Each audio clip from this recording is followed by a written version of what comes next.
सोदौर island एक भयानक रहस्य से ग्रसित हो चुका है। यहाँ की ट्रेनें अब सिर्फ मशीन नहीं है, बल्कि भूतिया जीवों में तब्दील हो चुकी हैं। किसी अज्ञात शक्ति या खतरनाक वायरस ने इनकी आत्मा को बर्बाद कर दिया है। रेलवे के कर्मचारी और गांव के लोग गायब होने लगे हैं और बचने वालों के पास सिर्फ एक सवाल है, ये ट्रेनें जिंदा हैं, लेकिन कैसे?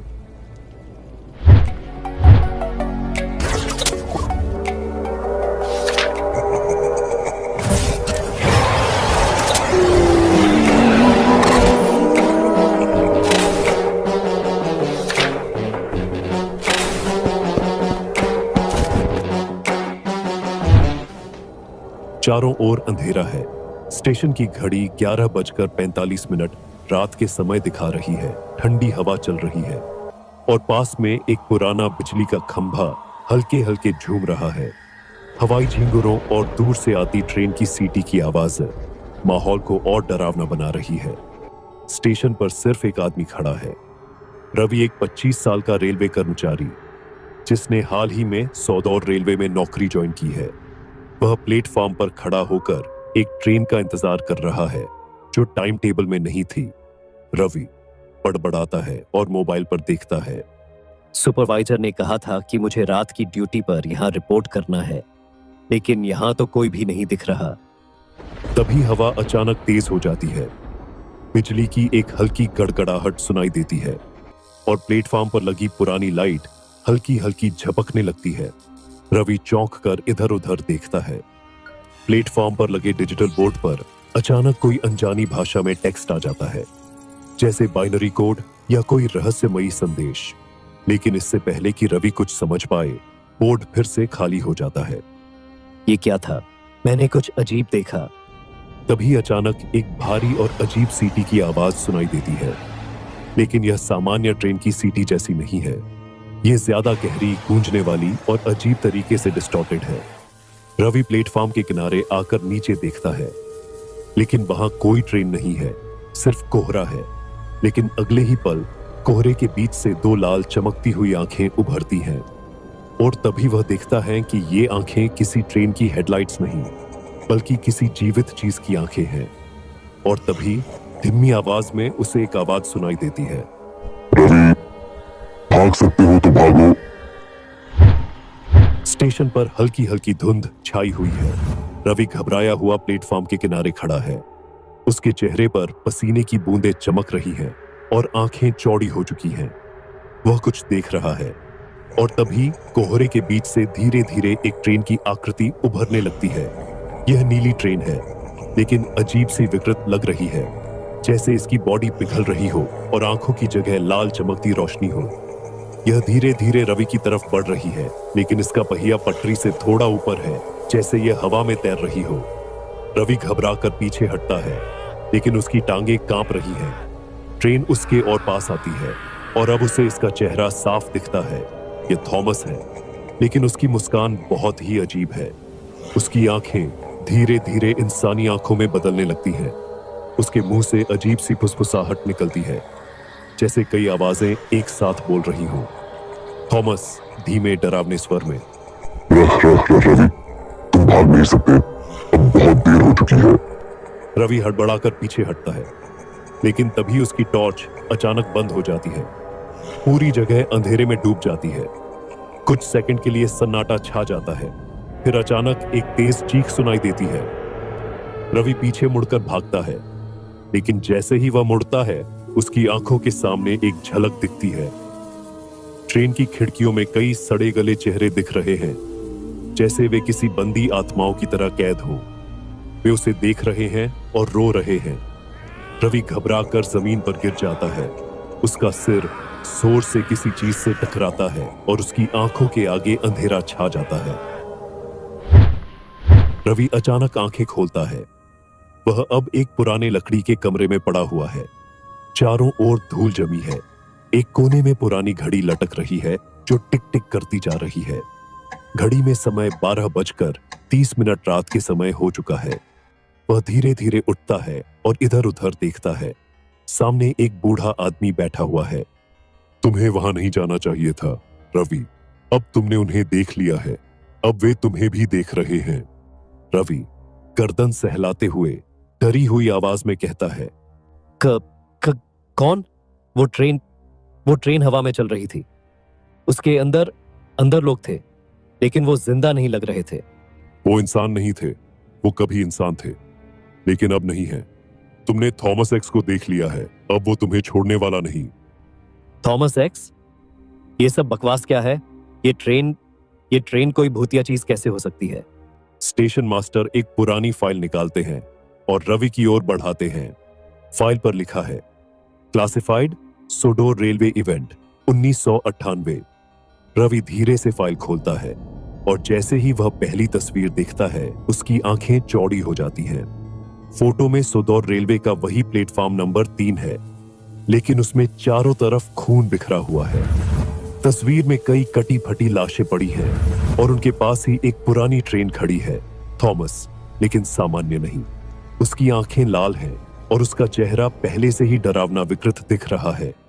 ये क्या है? ये आखिरी रिकॉर्ड है उस दिन का, जब सोडोर रेलवे के 23 लोग अचानक गायब हो गए थे। सिर्फ एक चीज बची थी, थॉमस एक्स। उसके बाद से ये स्टेशन रात को बंद हो जाता था, लेकिन फिर भी कुछ लोग इसे देखते हैं और जो इसे देख लेता है वो खुद भी गायब हो जाता है। रवि कांपते हुए पीछे हटता है। तभी बिजली चली जाती है, कमरा अंधेरे में डूब जाता है और तभी स्टेशन मास्टर धीमे डरावने लहजों में एक आखिरी बात कहते हैं, अब तुम भी उनमें से एक हो रवि, अब तुम भी गायब हो जाओगे। अचानक एक जोरदार आवाज होती है, दरवाजा अपने आप खुल जाता है और रवि देखता है कि स्टेशन के बाहर वही लाल चमकती आंखें एक बार फिर उसकी ओर घूर रही हैं। Welcome to Sodo Railway. There is no escape. अंधेरा घना हो चुका था। हल्की हल्की बारिश की बूंदें खिड़की से टकरा रही थीं और आसमान में बिजली कड़क रही थी। रवि की सांसें तेज हो गई थीं। उसका दिल धड़क रहा था, मानो किसी अनहोनी की आहट हो। वह तेजी से चारों ओर देखने लगा, लेकिन स्टेशन मास्टर वहां नहीं था। कमरे में बस एक कुर्सी धीमे धीमे झूल रही थी, जैसे किसी ने अचानक उसे छोड़ा हो। टेबल पर रखी पुरानी फाइल अपने आप खुलने लगी। उसके पन्ने खुद ब खुद पलट रहे थे, मानो कोई अदृश्य शक्ति उसे छू रही हो। रवि ने कांपते हुए हाथों से फाइल उठाई और देखने लगा। उसमें कुछ पुराने नक्शे, हैंड रिटन नोट्स और एक पीली पड़ी अखबार की कटिंग रखी थी।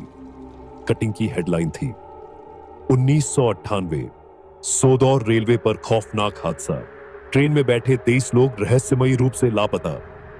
रवि की आंखें उस हेडलाइन पर टिक गईं। तभी अचानक उसे ऐसा लगा जैसे कोई धीरे धीरे बुदबुदा रहा हो, कोई छुपकर फुसफुसा रहा हो। वह तेजी से मुड़ा, लेकिन वहां कोई नहीं था। टेबल पर रखा पुराना टेलीफोन अचानक तेजी से बज उठा। घंटी की आवाज इतनी डरावनी थी कि रवि का पूरा शरीर सिहर उठा। कांपते हाथों से उसने धीरे से रिसीवर उठाया। हेलो। फोन के दूसरी ओर कोई भारी और गहरी सांसें ले रहा था, जैसे कोई बहुत नजदीक खड़ा हो और धीरे धीरे फूंक मार रहा हो। फिर एक धीमी मगर खौफनाक आवाज आई, भागो रवि, अब बहुत देर हो चुकी है। अचानक फोन से एक भयानक चीख गूंज उठी और रिसीवर अपने आप जलने लगा। घबराकर रवि ने उसे फेंक दिया। उसी पल कमरे की लाइटें झपकने लगी, खिड़कियां जोर से खुल गईं और एक तेज ठंडी हवा अंदर आने लगी। दरवाजे के बाहर वही लाल चमकती हुई आंखें दिखीं। रवि बेतहाशा स्टेशन मास्टर के केबिन से बाहर भागा। बारिश तेज हो चुकी थी और हर बिजली की कड़कड़ाहट के साथ ऐसा लगता था जैसे पूरा स्टेशन कांप रहा हो। वह प्लेटफॉर्म नंबर 3 की ओर बढ़ा। वहां सब कुछ अजीब तरह से शांत था। कोई हलचल नहीं, कोई आवाज नहीं। उसने नीचे देखा तो उसे एक पुराना जंग लगा मैनहोल दिखा।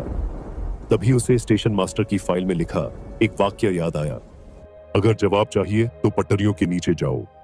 रवि ने भारी मन से मैनहोल का ढक्कन हटाया और धीरे धीरे नीचे उतरने लगा। जैसे ही वह अंदर पहुंचा, उसे हवा में अजीब सी शरण की गंध महसूस हुई। दीवारों पर लाल धब्बे थे, शायद खून। उसकी रूह कांप उठी। वह आगे बढ़ा और अचानक उसे रेल पटरियां दिखी, लेकिन ये पटरियां सामान्य नहीं थीं। उन पर गहरी खरोंचें थीं, जैसे किसी ने नाखूनों से उन्हें खरोंचा हो। तभी एक पुराने जंग लगे स्पीकर से ट्रेन की सीटी सुनाई देने लगी। पहले धीमी, फिर धीरे धीरे तेज होती हुई। रवि ठिठक गया।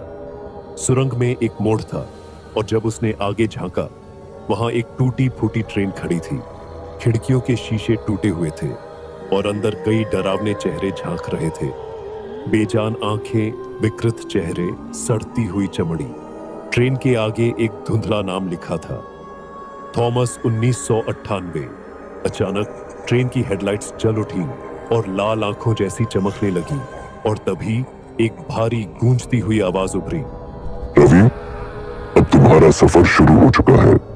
ट्रेन की खिड़कियों से बड़े नुकीले काले पंजे बाहर आने लगे, जैसे वे रवि को पकड़ने की कोशिश कर रहे हो। रवि घबराकर पीछे हटा, लेकिन तभी ट्रेन की सीटी इतनी जोर से बजी कि उसके कानों से खून टपकने लगा।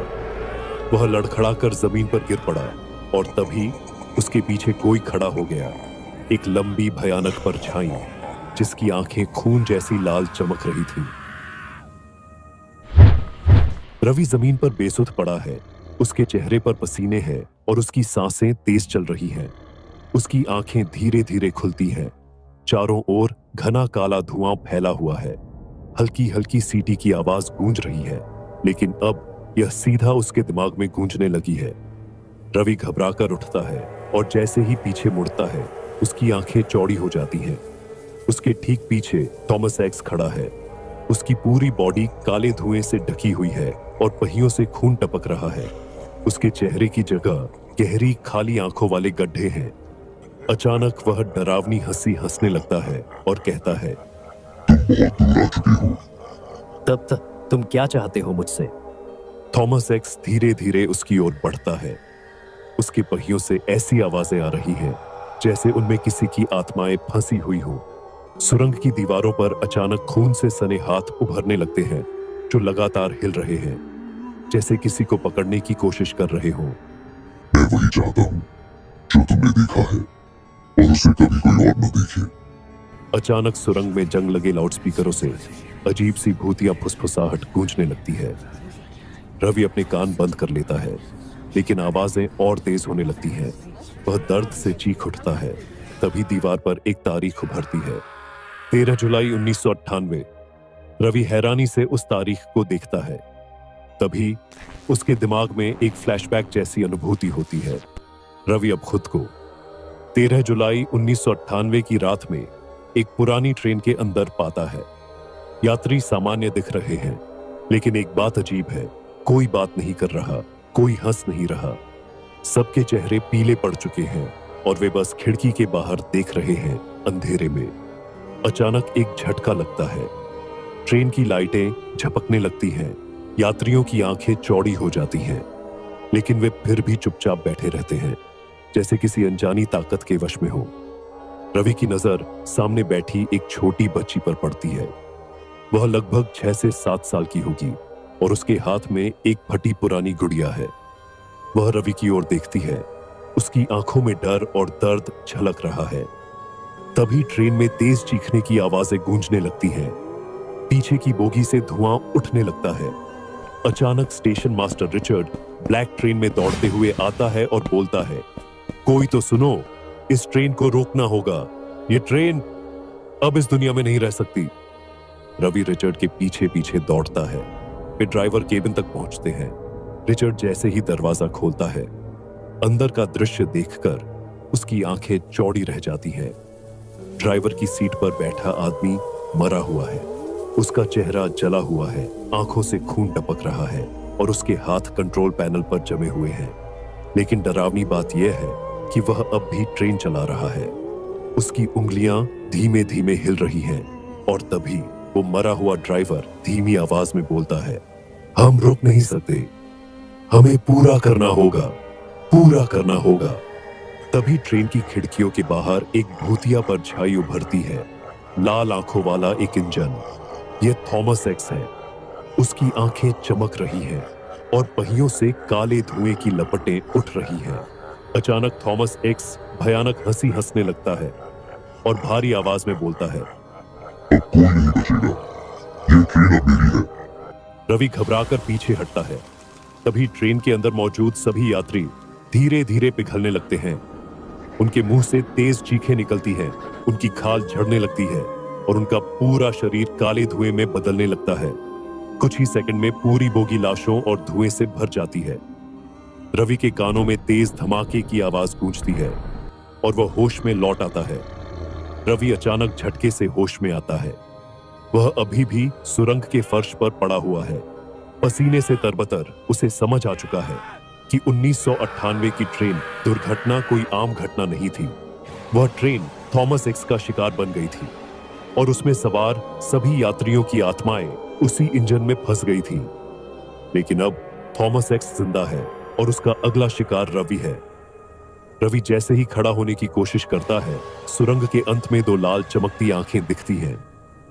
थॉमस एक्स वापस आ चुका है। तुमने सच्चाई देख ली है रवि, अब तुम बच नहीं सकते। रवि घबराकर पीछे हटता है, लेकिन पीछे सिर्फ अंधकार है। थॉमस एक्स अब उसके बेहद करीब आ चुका है। उसकी इंजन की काली बॉडी धीरे धीरे धुएं में बदल रही है और उसकी लाल आंखें चमक रही हैं और उसके मुंह से एक आखिरी वाक्य निकलता है, अब यह ट्रेन तुम्हें ले जाने आई है, हमेशा के लिए। अब तक रवि को समझ आ चुका है कि थॉमस एक्स एक शापित आत्माओं से भरी ट्रेन है। लेकिन अब सवाल यह है, क्या रवि इससे बच पाएगा? अगर आपको ये कहानी पसंद आई हो तो वीडियो को लाइक करें, अपने दोस्तों के साथ शेयर करें और अगर आप नए हैं तो चैनल को सब्सक्राइब जरूर करें और घंटी का बटन दबाएं।